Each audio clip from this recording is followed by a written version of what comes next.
This is Michael Medved. Otto von Bismarck, the Chancellor of Germany, once said that God offers special protection to drunkards, lost dogs, children, and the United States of America. We'll explore that special protection and what it means in The American Miracle. Subscribe to The American Miracle on Apple, Spotify, Amazon, or wherever you get your podcasts. History That Doesn't Suck is a bi-weekly podcast delivering a legit, seriously researched, hard-hitting survey of American history through entertaining stories. If you'd like to support HTDS or enjoy bonus content, please consider giving at patreon.com/History That Doesn't Suck.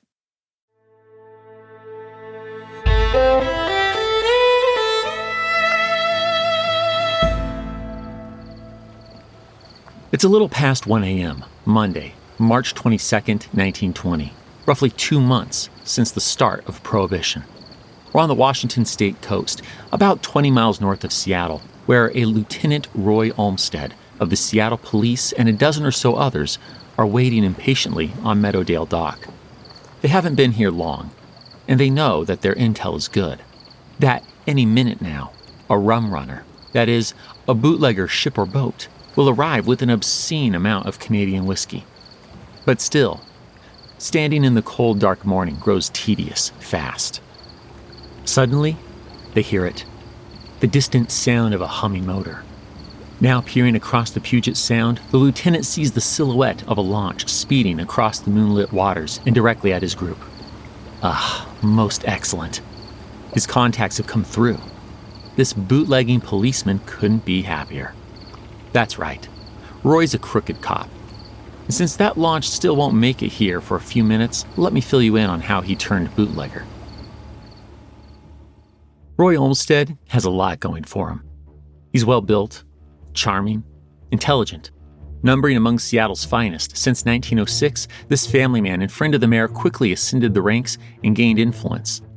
He also took note of the rise in crime since Washington State instituted Prohibition back in 1916. Roy watched as two rival gangs, one led by former policeman Jack Marquette, the other by a set of brothers, Fred and Logan, a.k.a. Slim Billingsley, left dead bodies on the streets of Seattle. He also watched gangsters make veritable fortunes. And being far more intelligent than most, if not all of them, well, Roy decided to get in on the action himself. How long he's been at it now, I can't say, but we know that in these early months of national prohibition, backed by federal enforcement, the 34-year-old bootlegging policeman is among those on the dock tonight. But enough about Roy. The launch is tying off on the dock. Time for us to move some booze. The group gets to work, hefting case after case of Canadian whiskey from the speedboat, across the dock and into a car parked just beyond, on a narrow road near some tracks belonging to the Great Northern Railway. They work quickly, but not all that quietly. In fact, one man's voice cuts above all competing sounds of shuffling feet, sloshing liquor, and lapping water. He seems to be directing foot traffic as bootleggers stream back and forth on the dock, but surely he must be disturbing some nearby neighbors. His flashlight, too. The gentleman appears to give little thought as he casts its beam into the black morning. But the work continues. Once a car is loaded, a couple bootleggers hop in and drive off as the next of their 8 or 9 cars pulls up. And so it goes, loudly, but systematically and smoothly. At some unspecified point, Seattle police officer Roy Olmstead's car is loaded. He likely has a passenger, an unknown woman, but we can't say for sure. Be that as it may, Roy starts the car up, engages the clutch, and begins ascending the steep and narrow road. Roy drives on, his automobile climbing the hill. But then he notices something in the distance, something in the road itself. Finally, it comes within the beams of his headlights. It's a barricade, manned by federal and local station agents, with machine guns no less. Determined to protect his local celebrity policeman profile, Roy cranks the wheel and gasses it, driving hard into the nearby brush. As the bootlegging lawman makes this desperate attempt, the Fed's machine gun glows and seams, spitting lead at him. The car is struck several times, and yet Roy gets away. So does one other liquor-laden vehicle. As for the other half a dozen cars, though, they're stopped and apprehended. As the last of the cars are dealt with, station agent Norman Busfield moves down the hill and onto the beach. He sees that the rum runners are casting off their last line. He'll have to move fast. Norman steps onto the dock, firing his rifle while advancing. The rum runners respond by desperately attempting to start their engine. It spits, sputters, and finally roars to life. The boat zips off into the dark morning and is soon lost from sight. The feds have been waiting for days to make this bust, and it was worth it. They captured 6 cars, seized 96 cases and 10 quarts of Canadian whiskey, and apprehended 9 men. Actually, 11 as the day drags on. For all his efforts to conceal himself, Roy Olmstead was recognized. They arrest him at home. The authorities also catch his fellow officer, Sergeant Thomas Clark, and the notorious Billingsley brothers. And though the rum runners escaped, their speedboat now has an easily identifiable bullet-ridden hull. It's a real victory for law enforcement, even as they put away 2 of their own. But it's hardly a dent in the bootlegging game. Indeed, the fight to stop the flow of liquor into the United States is only beginning.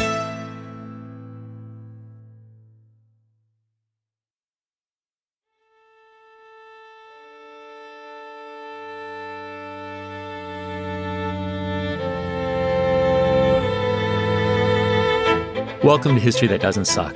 I'm your professor, Greg Jackson, and I'd like to tell you a story.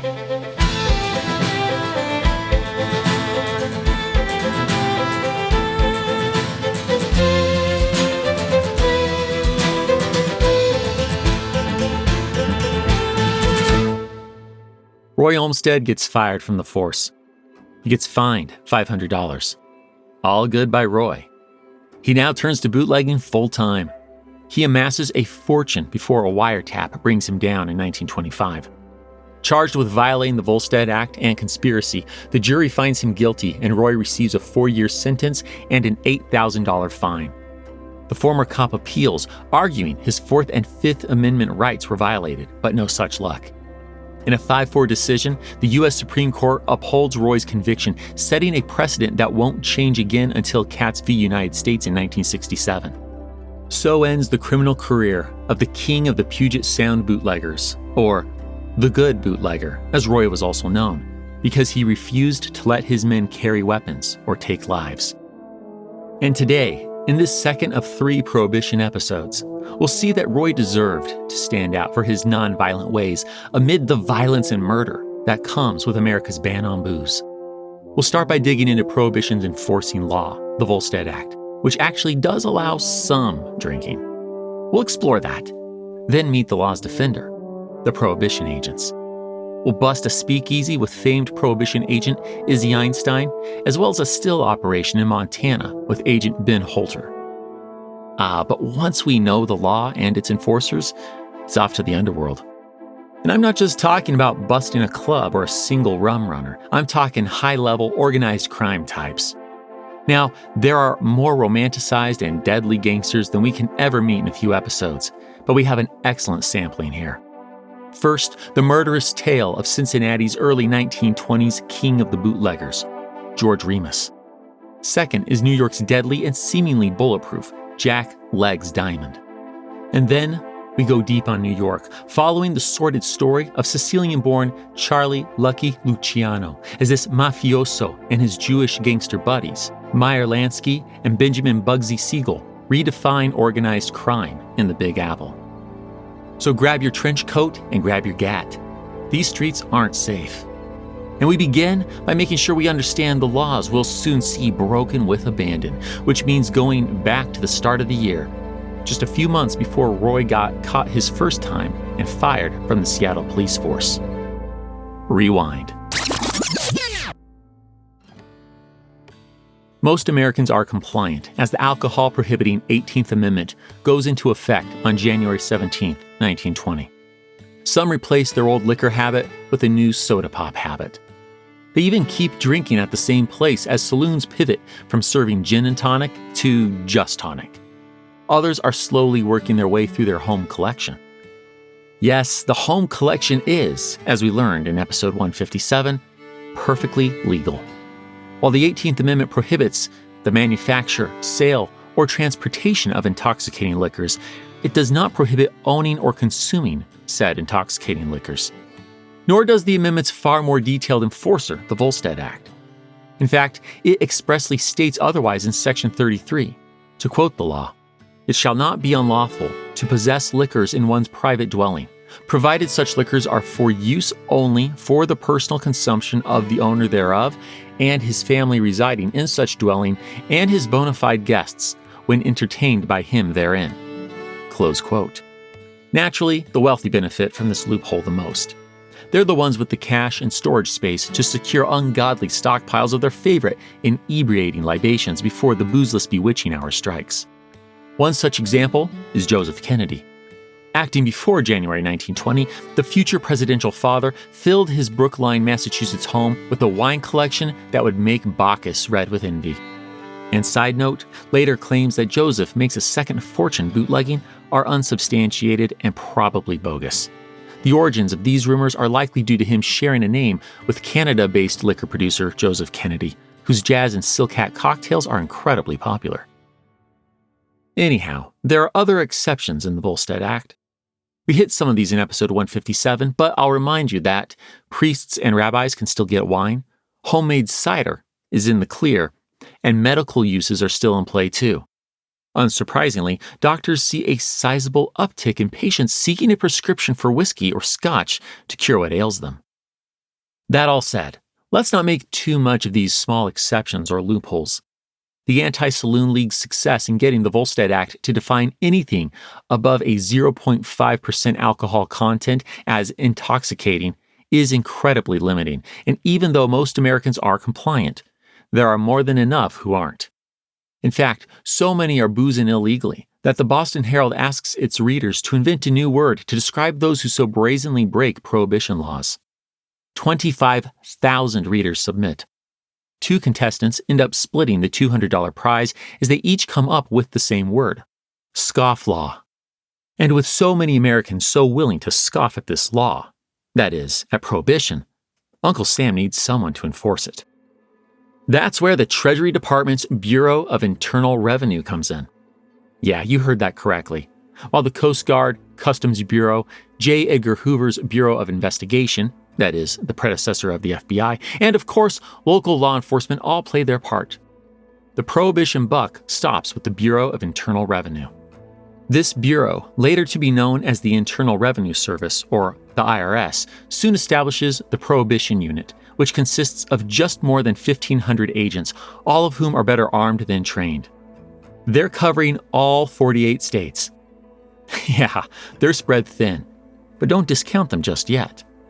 Some of these agents prove incredibly capable, like Izzy Einstein. A Jewish immigrant from Eastern Europe, Izzy speaks Yiddish, Hungarian, Polish, German. You know what? This could take a while. Let's just say he's a true polyglot. And that gift of tongues is part of what makes him so successful. One day, he poses as a German pickle packer. The next, he's a Hungarian violinist. Or perhaps a Russian fisherman. Yes, despite his conspicuous appearance, at 5'5" and 225 pounds, he's basically a shorter doppelganger to Alfred Hitchcock. Izzy is a master of disguise. He'll convince you that he's whoever you want him to be, until it's too late.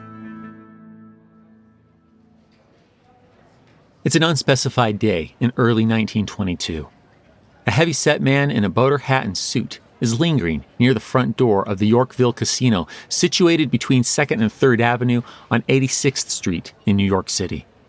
The ornate 6-story building of limestone, brick, and terracotta trim has served as home to a musicians' union since the 1860s, and that's exactly the angle our lingering friend, Prohibition agent Izzy Einstein, is relying on to get in.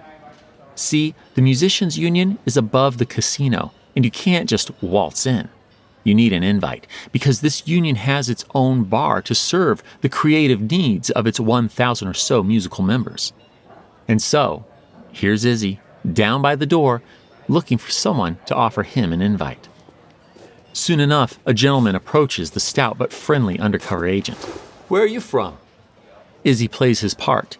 The Eastern European native answers in a perfectly American accent. I'm a native of Pittsburgh, far from home and out of a job. Maybe I could get you one. What do you play? I play the trombone. That's good enough for this musician. He brings Izzy upstairs to the musicians' union. Stepping into the room, Izzy must be ecstatic. No other agent has managed to get in here before, and now his eyes are drinking in the sight of taps, bottles, cocktails. This is clearly an illegal speakeasy. But as the heavy-set agent absorbs his surroundings, his new friend comes back. Ever looking to be helpful, the man has a request for the allegedly out-of-work musician. Play something. Let's hear how good you are. Thinking quickly, Izzy tells the suspicious crowd that he left his bone at home. But that's fine. They've got one for him to play. Izzy takes the trombone in his hands. He raises the mouthpiece to his lips. And wouldn't you know it, he begins to play. Of course, the multilingual, voice-shifting master of disguises actually plays. Why wouldn't he? Perhaps with a sense of irony, Izzy plays a piece called How Dry I Am. It works. The crowd is sold. They tell him to come back that evening, and they'll have a job for him. Well, Izzy will come back, but with a warrant. The bartender's bane, the scourge of the speakeasies, the terror of the tenderloin. Whatever you call him, Izzy Einstein is a legend. He even has a catchphrase. As he slaps the cuffs on a suspect, he says, "There's sad news here. You're under arrest." During his years as a federal prohibition agent from 1920 to 1925, Izzy delivers that line thousands of times. 4,932 times, to be exact, if he really says it every time he and his partner, Mo Smith, make an arrest. The nation just eats up the tales of their exploits. But while this famous duo is making headlines, most prohibition agents struggle just to cover their ground, especially near those thousands of miles long borders with more permissive Mexico and Canada. Alcohol is legal in Mexico, meaning these southern smugglers, or tequileros as they're known, in a nod to Mexico's famous agave-based liquor, run no risks until they reach U.S. soil. Not that it's a big problem. There are only 24 federal prohibition agents assigned to the Mexican border. As for Canada, it too is in the midst of a prohibition experiment, but on more of a province basis, meaning there's plenty of legal booze up north. For instance, British Columbia ends its prohibition efforts in 1921, and wouldn't you know it, tourism from Americans living in the Pacific Northwest really takes off. So much so, in fact, that BC gives up the British tradition of driving on the left side of the road to drive like Americans do on the right.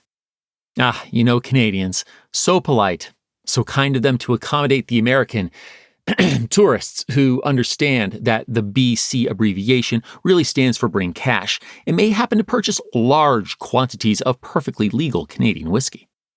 And sure, that whiskey ceases to be perfectly legal once it crosses the border, likely in an automobile's false bottom or removable seats, but that's a problem for Uncle Sam, not Johnny Canuck. Speaking of tactics, some road-bound bootleggers focus less on hiding their liquor and more on outrunning the cops. And that means modifications. In the words of Edmund Fahey, quote, "Heavy loads, hauled over the toughest of roads, often at reckless speeds, kept the rubber on your car always under the utmost strain." Close quote. Now, the idea that NASCAR directly arises out of these supercharged bootleg mobiles retrofitted with larger pistons is a bit of a stretch. It ignores the stock car racing tradition that goes back to the first wrenchers eking out a little extra horsepower from their Model Ts.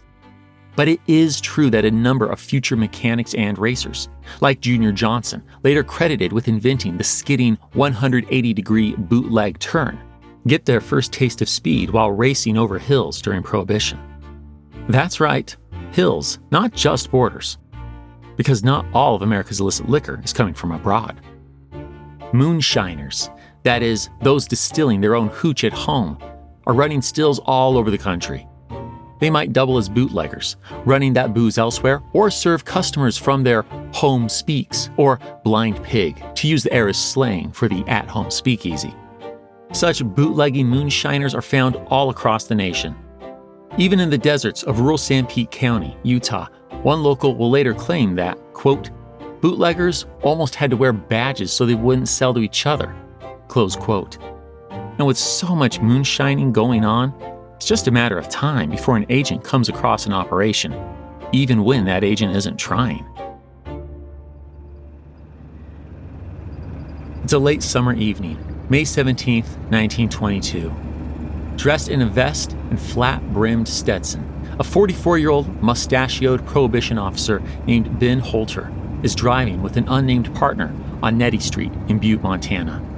Ben numbers among a few state Prohibition officers recently made federal agents, which is no surprise. He's made a number of successful busts. Even so, I doubt Ben's mind is on bootlegging right now.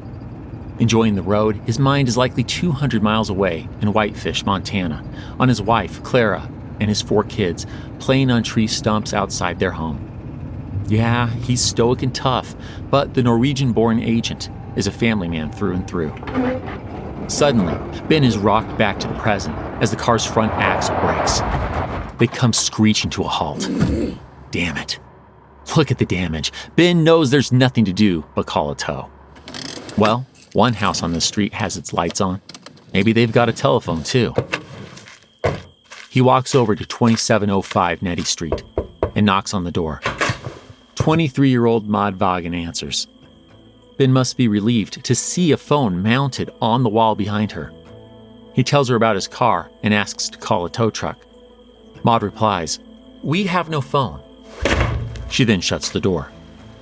Wow, that's a bold lie.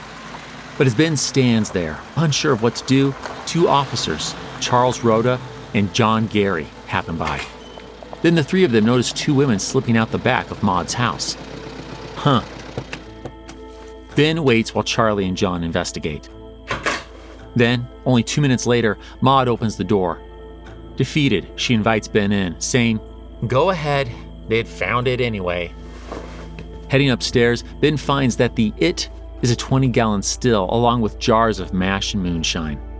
Ben takes samples for evidence and destroys the rest, while Maude, a 5-time divorcee using a false name, wishes she'd never answered the door tonight. Just another day for Ben Holter. Frankly, Maude wasn't even inventive. On other occasions, Ben's found stills and illegal liquor behind false walls in a home, in a secret concrete chamber under a chicken coop, and last April, the stoic agent trudged through waist-deep snow to deal with a mountain still that sent casks of booze down the slopes on skis. In short, moonshiners are everywhere. But does catching them even matter? The usual penalty is a relatively small fine. Maude's penalty is $100.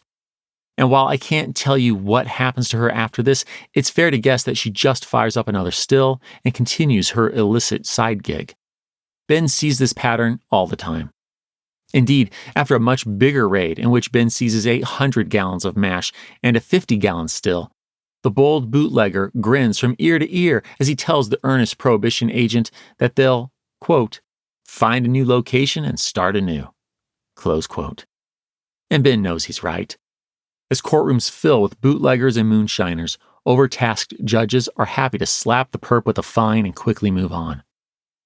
The truth is that the nation's mere 1,500 Prohibition agents, all earning a modest salary of $1,500 to $3,000 per year, are facing a Sisyphean task. They're understaffed and underfunded as everyone tries to pass the buck. Congress wants the states to allocate the funds necessary to enforce Prohibition, while the states say that, as a constitutionally imposed mandate, the federal government should foot the bill. In fact, some states are making zero effort at all. Oh boy.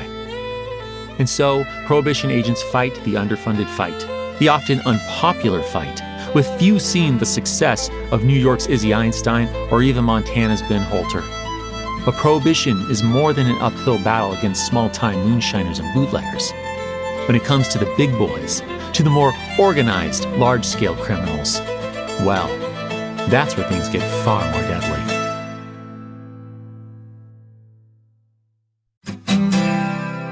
This message is sponsored by Greenlight. My wife and I are taking the kids on vacation this summer to some beautiful national parks in southern Utah. They're a bit older now, so we've been planning this trip together. And a new wrinkle this year to the planning is that we've been budgeting the trip together. The foundation of that delightful new development is a result of using Greenlight. Greenlight is a debit card and money app made for families. Parents can send money to their kids and keep an eye on kids' spending and saving. The Greenlight app also includes a chores feature where you can set up one-time or recurring chores and reward them with allowances for a job well done. The reward in this case is a family vacation. Millions of parents and kids are learning about money on Greenlight. It's the easy, convenient way for parents to raise financially smart kids and families to navigate life together. Sign up for Greenlight today and get your first month free when you go to greenlight.com/HTDS. That's greenlight.com/HTDS to try Greenlight for free. greenlight.com/HTDS. It isn't always easy deciding how to educate our kids. From log cabin presidents to historical figures who attended the finest institutions, we see success can come in different ways. But for those who want the benefit of a public education, yet need greater flexibility than a traditional brick-and-mortar school can provide, K-12 powered schools can help your child reach their full potential. K-12 powered schools are accredited, tuition-free, online public schools for students in kindergarten through 12th grade. It provides an engaging curriculum that's adaptable to individual learning styles. Whether your student is a high-performing scholar, athlete, or perhaps has medical or other needs that necessitate studying from home, they can learn at their own pace while in their own place, from state-certified teachers trained in online education. Plus, K-12 offers social opportunities and in-person events. Join the more than 2 million families who have chosen K-12 and empower your student to reach their full potential now. Go to k12.com/HTDS today to learn more and find a tuition-free K-12 powered school near you. That's the letter K, the number 12.com/HTDS. k12.com/HTDS.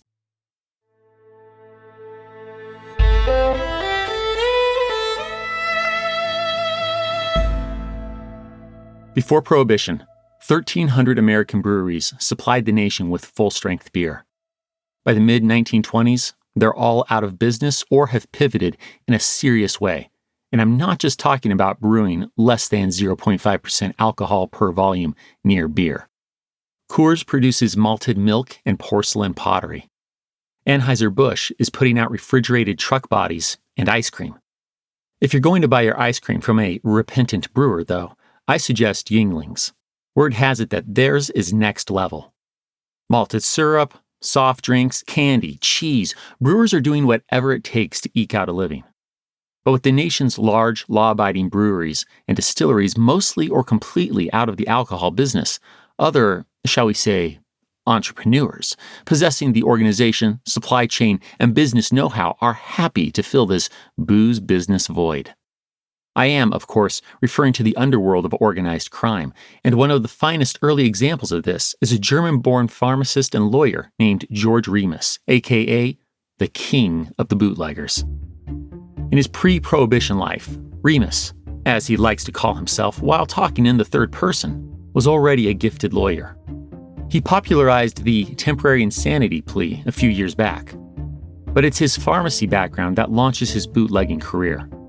As we've already established, the Volstead Act allows hard liquor for medicinal purposes, and oh, does Remus see opportunity here. Setting up in Cincinnati, he purchases distilleries, sets up a drug company, and obtains the proper licenses for medical or bonded alcohol. Then comes the genius part. As his own supplier, he arranges for his own trucks to get robbed. Remus then turns around and sells that booze as a bootlegger and pockets the profits. Thus begins the King of the Bootleggers' ascent. Remus's empire grows and soon makes him a millionaire. He leaves his wife in favor of his likewise married and soon divorced secretary, Emogene. The two become celebrities known for their lavish lifestyle, including a New Year's party with $1,000 bills under every plate, gold watches as parting gifts for the men, and Pontiacs for the women. But all that comes to a stop in 1925 when the law finally catches up with Remus and he's sent to prison. It gets worse. While there, star Prohibition agent Frank Dodge interviews Remus about his bootlegging empire. The portly criminal is soon convinced that he can bribe Frank to get parole. To that end, Remus asks the corrupt warden to put the agent in touch with his beautiful wife, Emogene. Alas, she falls head over heels for Frank, who, in turn, goes corrupt and convinces her to run off with him and her incarcerated husband's money. Damn, that is cold. Remus thinks so too, and as he gets out of prison in 1927 and receives divorce papers, he begins exchanging lawsuits with his soon-to-be ex. Well, he's not liking this. Remus thinks they should meet up. Just to talk, of course. It's a pleasant fall morning, around 8 o'clock, Thursday, October 6th, 1927. We're just a block away from the stone and red brick Alms Hotel in the Walnut Hills district of Cincinnati, Ohio, where a disappointed and angry George Remus is climbing into the back seat of a borrowed blue Buick touring car. He's frustrated. Remus sent a courier to the Alms Hotel, where his spies tell him that Emogene has a room, hoping to arrange a conversation about their assets before their divorce proceedings go forward later this very morning. That's all he wants, or so he claims. But the messenger was turned away. So now, the ever-determined 51-year-old king of the bootleggers is sitting in this car, his henchman and driver, George Klug, at the wheel, watching for Emogene. Suddenly, Remus spies a lithe, dark-haired woman exiting the Alms Hotel. That's her. That's Emogene. But she's not with her suspected new lover, Frank Dodge. She's with her 19-year-old daughter, his stepdaughter, Ruth. Both dressed all in black, the two are smiling and laughing as they get into a cab and start to drive off. Remus's temper flares. He nearly lunges at the driver as he shouts, "Run them down if you have to." The henchman floors it, shooting across Victory Street and cutting off morning commuters. But in careening through the traffic, the blue sedan draws Emogene's attention. She instantly knows who's in the car, barreling toward her. She exclaims to Ruth, "There's Remus." Ruth urges the cabbie to drive faster, shouting, "Go ahead!" Soon, the two cars are next to each other. In a fit of rage, Remus grabs the wheel and hurls the blue Buick toward the cab, forcing both vehicles onto the grass of Eden Park. The cabbie guns it, tearing divots into the manicured lawn. The Buick does the same. Both cars hurtle through the usually picturesque open space until the king of the bootleggers' car manages to pull ahead and cut off the cab just 12 yards from Mirror Lake.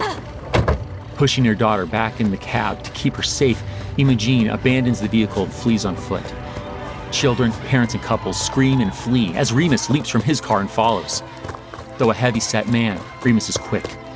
He catches up and seizes Emogene by her delicate wrist. Emogene twists and pulls. Remus only squeezes tighter as he swears and screams. Onlookers are too terrified to move as they watch the powerfully built bootlegger brutally punch his light-framed, estranged wife in the face. Remus then pulls her close and draws his pistol. Terrified, Emogene pleads with her enraged husband. "Oh, don't hurt me, Daddy. You know I love you. Don't do it. Don't do it." But Remus is too far gone. He only pulls her closer and shouts out, "You degenerate mass of clay, take this!" and fires point blank into Emogene's abdomen. With his wife's blood spilling out, Remus drops her to the ground. Heartbroken, Ruth helps her blood-soaked but breathing mother to the hospital. On the operating table, Emogene ekes out, "My God, do you think I'm going to die? Oh God, I don't want to die." But it's too late. She dies 2 hours later. Meanwhile, Remus, in a daze, heads to Cincinnati's District 1 Police Headquarters and announces, "I just shot my wife, and I came to surrender." As he talks with Chief Detective Emmett D. Kiergan, the king of the bootleggers tells him with a shrug, "She who dances down the primrose path must die on the primrose path. I'm happy.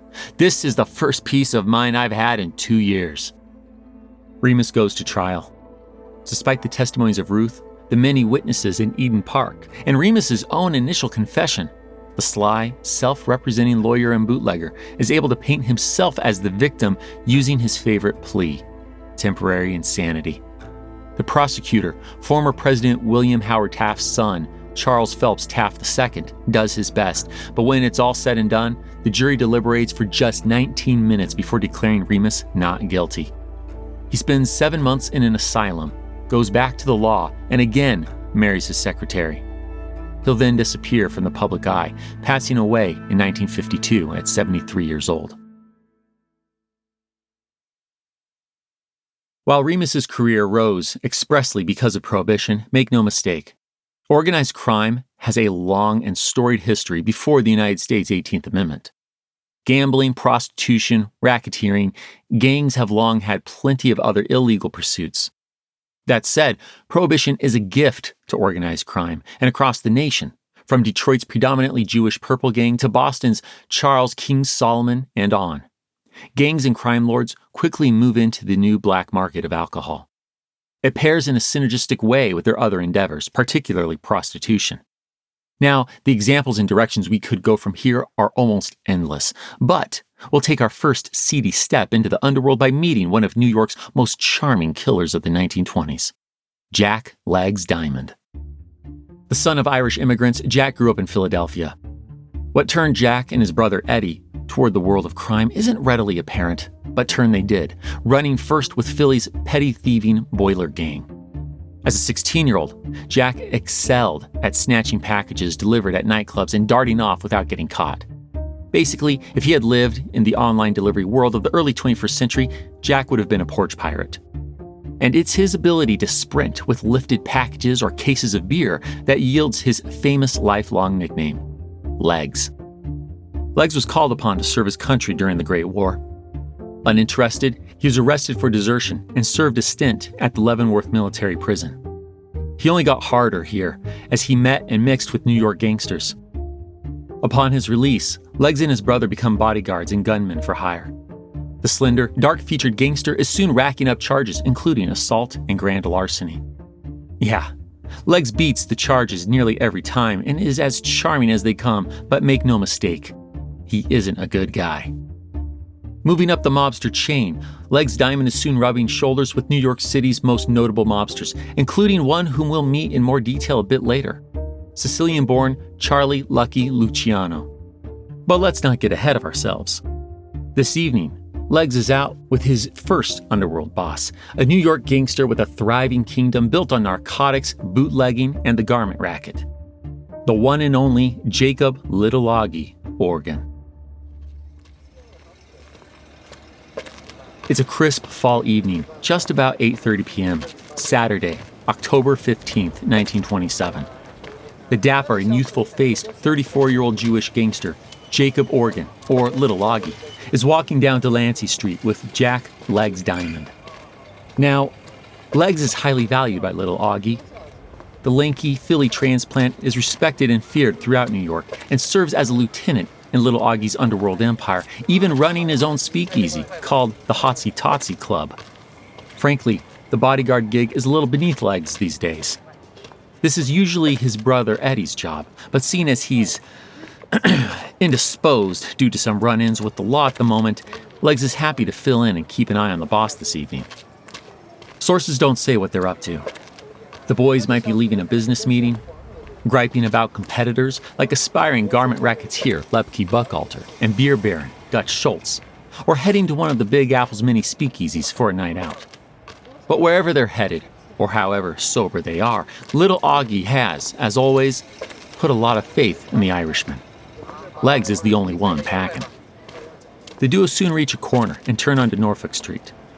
As they start walking up it, though, a car begins creeping behind them slowly. Neither Legs nor Little Augie seem to notice this, nor do they notice when the vehicle stops and three men get out, sneaking up behind them. Suddenly, shots ring out. Men, women, and children scream and run for cover. Little Augie barely has time to attempt to cover his head as his lead-filled body crumples. But even this proves futile as one bullet tears through his right temple. The three gunmen dash back to the waiting car. They peel out, leaving Little Augie dead on the pavement. Next to him is Legs, who's been hit twice just below the heart. Like his dead boss, the bodyguard is covered in his own blood. While there are some variations on the accounts of the shooting, the outcome is the same. Little Augie is dead. Meanwhile, blood-soaked Legs is taken to nearby Bellevue Hospital. Incredibly, he pulls through. This is merely one of many attempts to kill Legs. It's said he carries so many bullets in his body that he jingles while walking, and the fact that he never dies leads the press to dub him the Clay Pigeon. But he ain't talking. When the police question Legs about the shooting, he answers with as much gusto as his shot-through chest can muster. Don't ask me nothing. You hear me? Don't ask. And don't bring anybody in here for me to identify. I won't identify them even if I know they did it. And he does know. This was likely the work of Lepke Buchalter and Gira Shapiro. Legs will make peace with them, allowing Lepke to replace his dead boss as New York's new kingpin of garment racketeering. This just isn't a fight Legs is interested in. He prefers bootlegging. But that just means other fights. The speakeasy-owning Irishman is soon in a booze turf war with Dutch Schultz. Legs and the Dutchman do their best to kill one another over the next few years. Both sides collect dead bodies, but not the bosses. That said, everyone's number is up at some point. On December 17th, 1931, Legs goes out to celebrate yet another acquittal with plenty of booze. He then drunkenly stumbles into bed sometime after midnight on December 18th. Once he's asleep, assassins, likely working for Dutch Schultz, unload on him at point-blank range.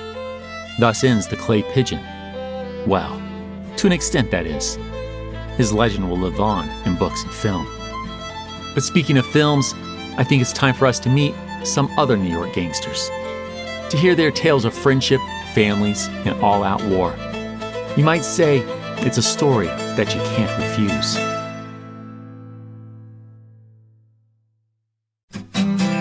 History That Doesn't Suck is sponsored by BetterHelp. As a professor of American history, I'm often asked to rank U.S. presidents.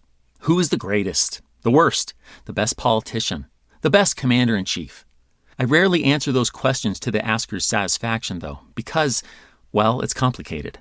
These are human beings we're talking about. We love to play the comparison game with historical figures and with our own lives. But comparison can be counterproductive when we imagine perfect role models, or worse, when we envy other people's lives. It might look like they have it all together, but in reality, they probably don't. Therapy can help you focus on what you want instead of what others have, so you can start living your best life. If you think you could use a little help, give BetterHelp a try. It's entirely online, designed to be convenient, flexible, and suited to your schedule. Just fill out a brief questionnaire to get matched with a licensed therapist and switch therapists anytime for no additional charge. Stop comparing and start focusing with BetterHelp. Visit betterhelp.com/HTDS today to get 10% off your first month. That's BetterHelp, HELP.com/HTDS. Hello all, Eric Rivenes with the Most Notorious podcast here. Each week I interview an author or historian about a historical true crime, tragedy, or disaster. Subject matter ranges from gunslingers to Gilded Age murder to gangsters to fires to pirates to wild prison breaks. My guests bring their incredible knowledge directly to you. Please subscribe to Most Notorious on your favorite podcast app. Cheers and have a safe tomorrow.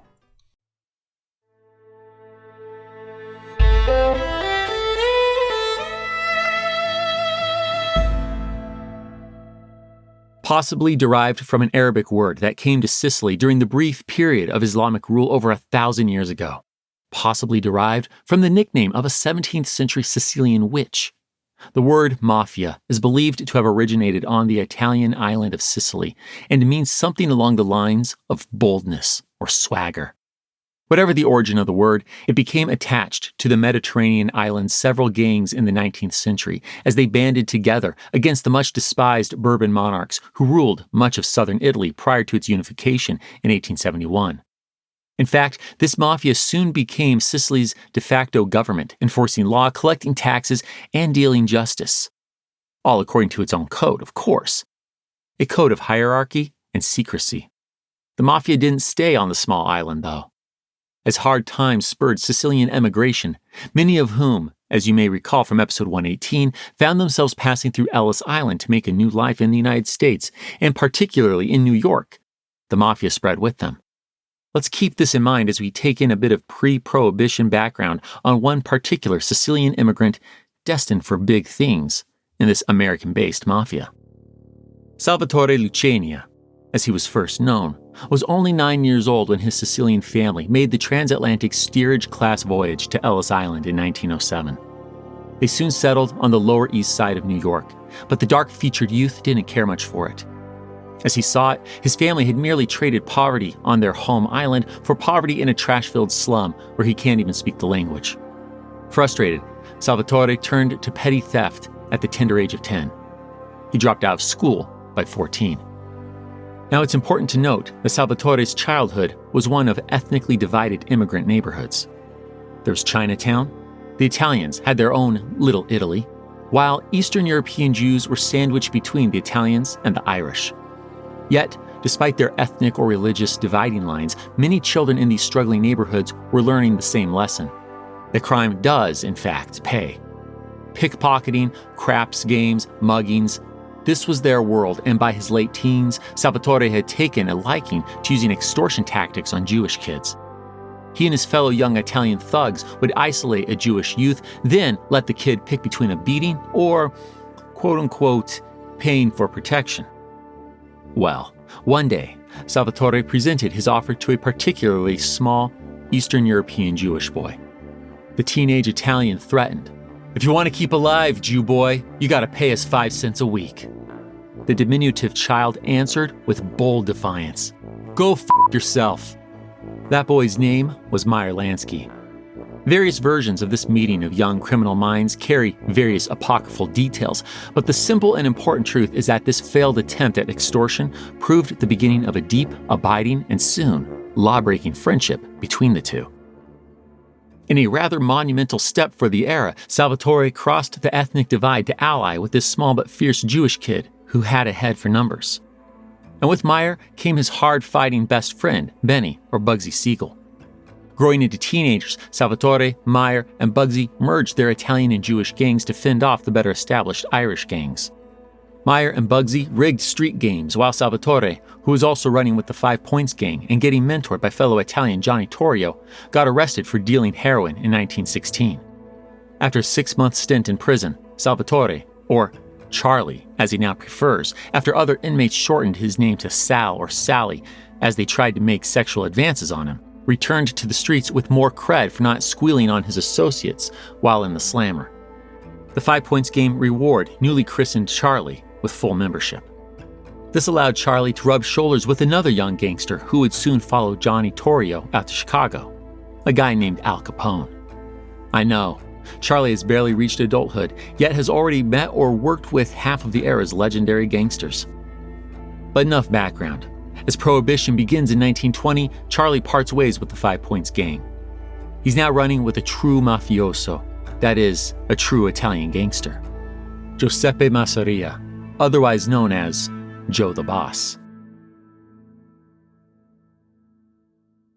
A Sicilian immigrant whose criminal life began on his home Italian island, Giuseppe Joe Masseria quickly applied his mafia know-how upon arriving in New York. As Prohibition starts, he's already wealthy, powerful, but also very old country in his thinking. He's a mustache Pete, as the mafia's older and mustachioed generation is known. As such, Joe expects his men to show him great deference and is not a fan of working with non-Italian gangsters. As the years progress, these old country ways become increasingly irritating to younger members of the mafia, particularly to Charlie Luciano, or Charlie Luciano, or Charlie Lucky Luciano, as he's not only changed his last name, but picked up a nickname. Yes, this is the guy we first met as Salvatore Luciano, and I know this guy goes through names like you go through smartphones, updating every few years. Anyhow, this particularly irritates Charlie Lucky Luciano. As we know, he values his friendship and business relationships with Jewish gangsters Meyer Lansky and Bugsy Siegel. Charlie and other young Turks, as the upcoming generation of the mafiosi are known. Think more along the lines of the full-on genius Jewish gangster Arnold Rothstein, allegedly the man who rigged the 1919 World Series and definitely F. Scott Fitzgerald's inspiration for the handsome, debonair character Meyer Wolfsheim in The Great Gatsby. Arnold doesn't believe in letting ethnicity or religion get in the way of a good deal. He invests in Irish gangsters like Jack Legs Diamond just as readily as he invests in Italian-born Charlie, and so on. In fact, he might be the one behind the Seven Group, aka the Big Seven, a collection of major gangs that, around 1927 or 28, begins pushing for a more diplomacy-first, shoot-second approach amid all the obscene violence and murder brought on by bootlegging. It isn't that the younger generation is opposed to violence and killing, but these up-and-coming gangsters have simply seen so much of it since Prohibition began that they're putting illicit business ahead of prejudice. As Meyer Lansky puts it, "We were in business like the Ford Motor Company. Shooting and killing was an inefficient way of doing business. Ford salesmen didn't shoot Chevrolet salesmen. They tried to outbid them." But there's more trouble than this generation gap. The ambitious leader of a rival mafia faction in Brooklyn, Salvatore Maranzano, is growing a bit too powerful for Joe the Boss's liking. In February 1913, an Italian-on-Italian turf war, known as the Castellamarese War, breaks out. Charlie is not a fan of this war. Again, this young Turk mafioso, who now runs nearly all prostitution in New York, is quite capable of violence, but as he sees headline after headline about this inter-mafia turf war in the newspapers for more than a year, Charlie also sees lost dollar signs in his mind. So he goes to see his own boss's enemy, Salvatore Maranzano, to see if this thickly mustachioed Brooklyn-based boss is amenable to ending the violence. He is, and soon, a plan to do so is put in motion. It's about 1 o'clock on a bright spring afternoon, Wednesday, April 15th, 1931. Giuseppe Masseria, or Joe the Boss, is just pulling up to 2715 West 15th Street in Coney Island. This is a brand new Italian restaurant, Nuova Villa Tamaro, and the seafood is so good you'll kiss your mother. Accompanied by 2 bodyguards, Joe steps out of his steel-armored sedan. Joe enters the restaurant, flashes a smile at the owner's mother-in-law, Mrs. Anna Tamaro, and joins his already seated trusted lieutenant, Charlie Lucky Luciano. We don't know the details of the meal, apart from Joe's appetite, that is. He wolfs down his spaghetti with red clam sauce and lobster. He gulps plenty of Tuscan red wine. Meanwhile, Charlie just picks at his food. As the talk and meal wraps up, Lucky suggests they play some cards. Joe agrees.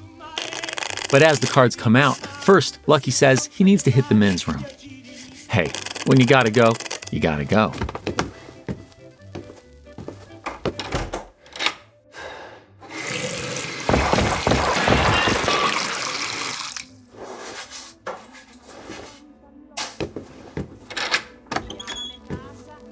Returning from the bathroom, Charlie finds Joe the Boss's heavy body sprawled on the floor with several bullet holes in his back and head. The boss pulled the tablecloth down as he died, and cards litter the blood-stained wooden floor. Good. It's just as Charlie and the boys planned. They plant an ace of spades in Joe's lifeless hand, we suppose, then walk out and drive off. Legend will put Charlie at the scene when the cops arrive, mournfully explaining that this all happened while he was in the bathroom, barely able to hear much apart from the gunshots over the running tap water. But that's just legend. He likely left with the gunmen, who, we think, were Bugsy Siegel, Vito Genovese, Albert Anastasia, and Joe Adonis. So much ambiguity, though. I guess all we can say for sure is that Joe the Boss has eaten his last meal. With Joe dead, Salvatore Maranzano is ecstatic. The Brooklyn-based boss holds a meeting in an enormous hall in the Bronx for all 500 of his men. With a massive crucifix over his head, Salvatore tells the gathered gangsters that he is now the capo di tutti capi, or the mafia's boss of all bosses. He says New York will be divided across 5 mafia families, all answering to him, and that, quote, whatever happened in the past is over. There is to be no more ill feelings among us, close quote. He goes on to clarify that all senior members of Casa Nostra, literally our thing, and that thing being the mafia, are not to be harmed. Perhaps to drive home the point that he's in charge, and to show that the past is indeed in the past, Salvatore holds a 3-day party in the same restaurant where Joe was killed. He invites mafiosi from across the country. Yet, despite getting named as head of one of the 5 families, Charlie isn't happy. Salvatore may have given the order, but Charlie is the one who planned and carried out Joe's execution. Moreover, Salvatore is not getting on with the Young Turk agenda. Turns out he's a bit old-fashioned as well. Another mustache Pete, who prefers to work with Sicilians and is decidedly anti-Semitic. That doesn't work for Charlie. Meyer is not just a friend. He's the brains that got Charlie to where he is today, and if Salvatore is going to waste a gifted mind over some dumb old world rules and prejudice, then he's got to go. At the same time, Salvatore, who's feeling the animosity, is thinking the same thing about Charlie. He tells Joseph Valachi, "We got to get rid of them before we can control anything." To that end, Salvatore is willing to step outside of Sicilian circles to hire an Irishman, Vincent Mad Dog Cole, to end Charlie's luck. But now Charlie's learned of Sal's plan to bump him, so the young Turk mafioso decides to take care of his problem with a degree of irony. Charlie turns to his Jewish friend Meyer Lansky, who in turn hires a crew of Jewish men to take out Salvatore, specifically a crew out of Toledo led by Samuel Red Levine, a man who wears a yarmulke under his hat when killing on the Sabbath. On September 10th, 1931, 4 men arrive at Salvatore's office. Some sources say they claim to be with the Bureau of Internal Revenue. Other sources say with Immigration Services. Either way, Sal invites them in, prepared to offer a bribe. As soon as the door closes, the fighting starts. Salvatore puts up quite a struggle, but in the end, they stab him 6 times, shoot him 4 times, and, just to ensure his death, slice Sal's throat. The killers leave the building with no resistance. That same day, Vincent Mad Dog Cole comes to see Sal. By some accounts, he passes the 4 assassins on the way in. Whatever the truth of it, he finds the man who hired him is dead. So the Irishman shrugs his shoulders and leaves, unaware that he'll soon meet his end as well. A few months from now, Bugsy will put the Mad Dog down while he's in a telephone booth. With Joe the Boss and Salvatore Maranzano, those 2 mustache Petes, dead, a number of other hits for those still loyal to them go out across the Big Apple, but most are happy to switch allegiances. By the end of September 1931, Charlie Lucky Luciano could assert that he's the Mafia's new boss of all bosses. But rather than try to wear this blood-soaked crown, he goes a more democratic approach. He calls for the formation of the Commission. Effectively, this is a committee with representatives from the Mafia's 5 New York families, as well as other representatives from Chicago and Buffalo, forming a confederation of families within the Mafia. Ideally, this means that if 2 or more Mafia families are in conflict and their respective consiglieres, that is, the chief counselor to a family boss, can't resolve it, this governing body can still sort things out without resorting to a war. And while the Mafia remains ethnically Italian, the downfall of the Mustache Petes allows a mafioso like Charlie to collaborate easily with gangsters outside the Mafia, or La Casa Nostra, as it's now known in New York, or the Outfit or Syndicate, as it's known in Chicago, or the Office, to use the New England term. More to the point, Charlie can work with his dear Jewish friends, Meyer Lansky and Bugsy Siegel. Meanwhile, Meyer, Charlie, and other gangsters of all backgrounds are working on stabilizing organized crime across all ethnicities and gangster organizations in the nation. This starts with that diplomacy-minded 7 group I mentioned earlier. It's alleged that the nation's top gangster bosses then met in Atlantic City in 1929, though no primary source evidence can corroborate it. But as less grandiose meetings of gang bosses take place, the result is the same. By the early 1930s, we have the organized crime governing National Crime Syndicate. Its stability is ensured by the supra-organization's assassination arm, soon dubbed Murder Incorporated. But of course, it's just as the Mafia's commission and the larger gang-governing National Crime Syndicate get going, just as gangsters of all backgrounds and ethnicities start to figure out how defined territories and collaboration can make all of them wealthier, that Prohibition gets repealed through the 21st Amendment on December 5th, 1933. Oof. That stings, since bootlegging is organized crime's biggest moneymaker. But hey, there's still money to launder, people to extort, prostitution rings to run, gambling to fix, and well, it sounds like organized crime will stay plenty busy even if the golden age of Prohibition is gone. But we aren't ready to close the door on this criminal golden age just yet. There's still one bootlegging gangster out in Chicago whose story looms so large over the roaring 20s that it needs its own episode. How does Sean Connery put it? They pull a knife, you pull a gun. He sends one of yours to the hospital, you send one of his to the morgue. That's the Chicago way. That's right. Next time, we're heading to the Windy City to meet Al Capone as he battles it out with Prohibition agent Elliot Ness and his untouchables.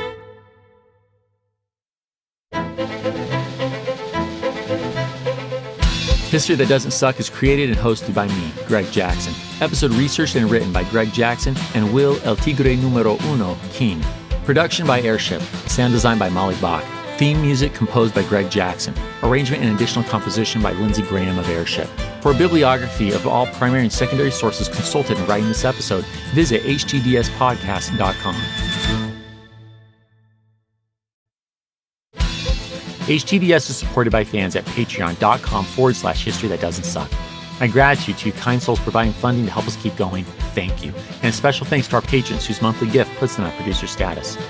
Anthony Pizzulo, Art Lang, Beth M. Chris Jansen, Bev Hawkins, Bill Thompson, Bob Drazovich, Brad Herman, Brian Goodson, Bronwyn Cohen, Charles and Shirley Clendenden, Chris Mendoza, Christopher McBride, Christopher Merchant, Christopher Pullman, Clayton Crouch, Dane Polson, David Aubrey, David DeFazio, David Rifkin, Denke, Durante Spencer, Donald Moore, Ernie Lowe, Gareth Griffin, Henry Brunges, Jacob McDaniel, Jake Gilbreth, James Black, Janie McCreary, Jeffrey Moots, Jennifer Magnolia, Jessica Popick, Joe Dovis, Joel Kerr, John Frugal Doodle, John Boovy, John Keller, John Oliveros, John Ridlevich, John Schaefer, John Cook, Jordan Corbett, Justin M. Spriggs, Karen Bartholomew, Kim R., Kyle Decker, Lawrence Neubauer, Linda Cunningham, Mark Ellis, Mark Price, Matthew Mitchell, Matthew Simmons, Melanie Jam, Nate Seconder, Noah Hoff, Paul Goringer, Rick Brown, Sarah Trawick, S.B. Wade, Sean Peppard, Sharon Thiessen, Sean Baines, Creepy Girl, Tisha Black, and Zach Jackson.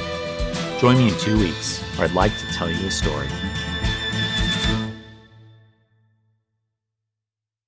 What did it take to survive an ancient siege? Why was the cult of Dionysus behind so many slave revolts in ancient Rome? What's the tragic history and mythology behind Japan's most haunted ancient forest? We're Jen. And Jenny. From Ancient History Fangirl. Join us to explore ancient history and mythology from a fun, sometimes tipsy perspective. Find us at ancienthistoryfangirl.com or wherever you get your podcasts.